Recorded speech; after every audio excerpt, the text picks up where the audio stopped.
লাল শাক, it's magic. চিত্রনায়িকা পূর্ণিমা বাংলাদেশের চলচ্চিত্রের তুমুল জনপ্রিয় একজন অভিনেত্রী। বয়স 40 পেরুলেও এখনো যেন 17 বছরের তরুণী। সুন্দরী এই অভিনেত্রীর ক্যারিয়ার শুরু হয় স্কুলের গণ্ডি পেরোবার আগেই।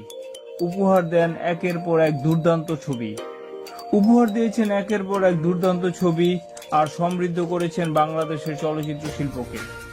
1981 সালের 11ই জুলাই, আজ থেকে প্রায় 40 বছর আগে, চট্টগ্রামের ফটিকছড়িতে জন্মগ্রহণ করেন রীতা নামের একটি ছোট্ট মেয়ে।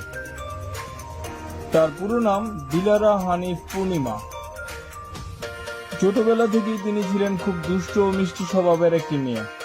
তার অসাধারণ অভিনয় এবং রোমান্টিক সুন্দর চেহারা খুব অল্প সময়ের মধ্যেই তাকে নিয়ে যায় খ্যাতির চূড়ায়।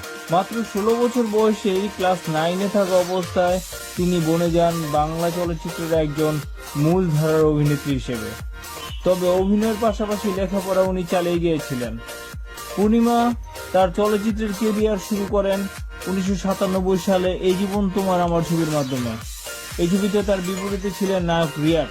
আমি তোমাকে দাওয়াত দেওয়ার সময় বলছিলাম যে তুমি বাচ্চা নিয়ে এসো, কিন্তু আমি মনে মনে চাচ্ছিলাম যে তুমি আসলে একাই আসো। জি না, আপনি বলেছিলেনই তুমি একাই আসো।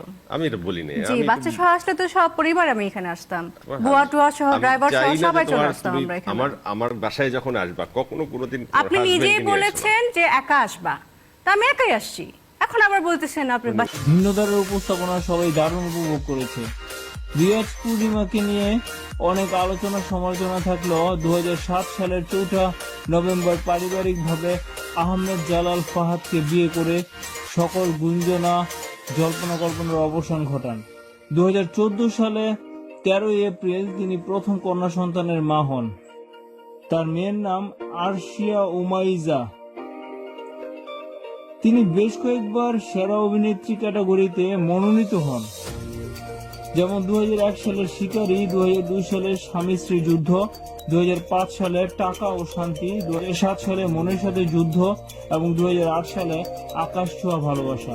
2010 সালে পরাণ ঝাই জড়িয়া, 2011 সালে মায়ের জন্য পাগল ছবির জন্য সেরা অভিনেত্রী হিসেবে তিনি মনোনীত হন। একটি অনুষ্ঠানে তিনি নিশা সওদাগরকে প্রশ্ন করেছিলেন দর্শনের দৃশ্য করতে কার সাথে বেশি স্বাচ্ছন্দ্য বোধ করেন। উত্তরে তিনি বলেছিলেন মৌসুমীর সাথে। উক্ত বিষয়টি নিয়ে ব্যাপক আলোচনা সমালোচনা হয়, কারণ ওই সময় দর্শন সম্পর্কিত একটি ঘটনা নিয়ে পুরো দেশ উদ্বিগ্ন ছিল। পরবর্তীতে তিনি সবার কাছে মাপ চান এবং এর জন্য তিনি আন্তরিকভাবে দুঃখ প্রকাশ করেন। সামাজিক যোগাযোগ মাধ্যম ফেসবুকে তিনি যথেষ্ট অ্যাক্টিভ। প্রায় 20 লক্ষ ফলোয়ার্স রয়েছে তার। প্রায়ই সুন্দর সুন্দর ছবি তুলে তিনি ফেসবুকে পোস্ট করেন। তিনি মেধাবী এবং লাখো কোটি তরুণের ক্র্যাশ পূর্ণিমার সুস্বাস্থ্য এবং দীর্ঘায়ু কামনা করছি। ভিডিওটি ভালো লাগলে আমাদের চ্যানেল সাবস্ক্রাইব করুন এবং লাইক কমেন্টস করে আমাদের সঙ্গেই থাকুন। সবাইকে ধন্যবাদ।